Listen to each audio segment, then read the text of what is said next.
Bonjour à tous. J'espère que vous allez bien. Aujourd'hui, nous parlons de la 3D printer.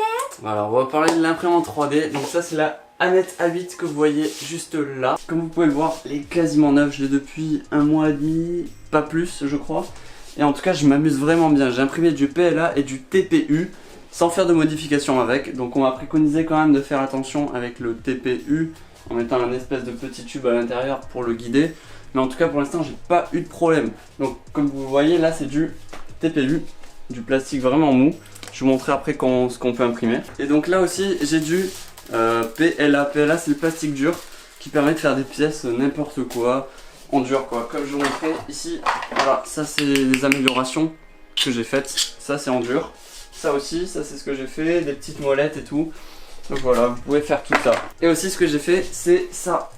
En TPU, TPU pour notre pratique du drone, c'est juste magique. En plus moi je fais de la conception, donc du coup je peux faire mes pièces et directement les imprimer, les envoyer sur la machine et les imprimer direct. Donc là tout ce que j'ai fait ici, voilà, ça c'est du TPU, ça aussi partout en fait, hein. Protège moteur, que ce soit à l'arrière, vraiment partout.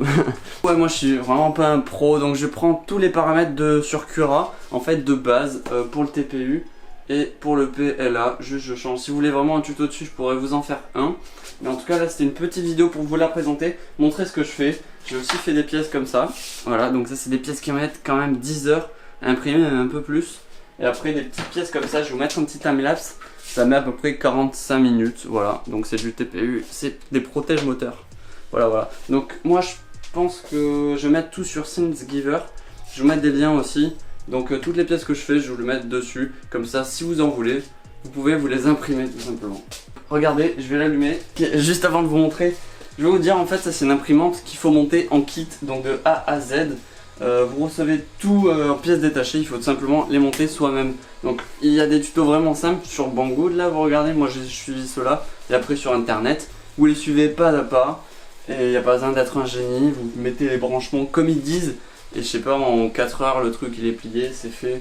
Et ça fonctionne. Par contre, si vous avez jamais fait ça, comme enfin moi j'avais déjà fait mais pas en entier vraiment bien. Donc niveau réglage je galère un peu à comprendre. C'est pour ça que sur le plateau, vous allez voir, il y a des petites traces. Voilà, j'ai déchiré un peu le scotch, mais ça c'est pas grave, il suffit de racheter un scotch. Ça c'est une question de hauteur du plateau et tout, moi j'avais fait un peu trop bas, du coup ça a déchiré tout. Bref, oui je voulais vous montrer un peu comment ça on navigue dans le petit écran. Ok, donc on l'allume, on atterrit sur cet écran, donc là vous avez la température de la buse je crois, et là du plateau chauffant. Bouton du milieu, on atterrit là-dessus, ouais. Et là vous avez tout ça.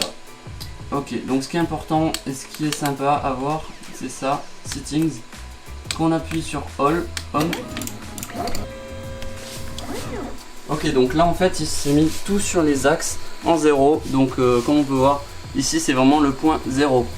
Donc après là je vous mets la mise en route vite fait, hein. Vous mettez à 0 pardon, et vous faites Disable Stepper. Et là ça stoppe tout, comme ça vous pouvez bouger manuellement, comme ça et comme ça. Et voir si ça touche ou pas. Ok, bref, quand on a fait ça, on va dans notre carte SD qui est ici. Viens voir. Juste ici, il y a une petite carte SD. Donc ça vous permet de mettre les fichiers et que vous avez mis sur votre ordinateur là-dessus. Vous descendez dans le menu, vous descendez, il y a carte SD. Ok, donc là en fait, je vous présente cette imprimante parce que j'en suis vraiment super content, en tout cas pour l'instant et pour le prix. Voilà, je voulais te dire, ma petite mésaventure c'était qu'en fait j'ai payé les frais de douane, simplement, c'était 41 €, donc ça fait un peu mal, mais bon, ça arrive. Donc pour les éviter, il faut généralement en fait commander en Europe, donc en Allemagne, regardez des shops allemands qui vendent ce type d'imprimante, ou alors sur Facebook, des mecs en France sur les groupes de Facebook d'Annette A8 qui les vendent. Comme ça vous pouvez éviter ça et voilà, et les avoir moins cher. En tout cas c'est vraiment un outil que j'apprécie vraiment, sachant que moi je fais de la conception, je peux vraiment faire mes pièces directement, c'est juste génial. Donc avant de finir je vous mets des petits plans un peu cinématiques qui ont du style. C'est parti, let's go.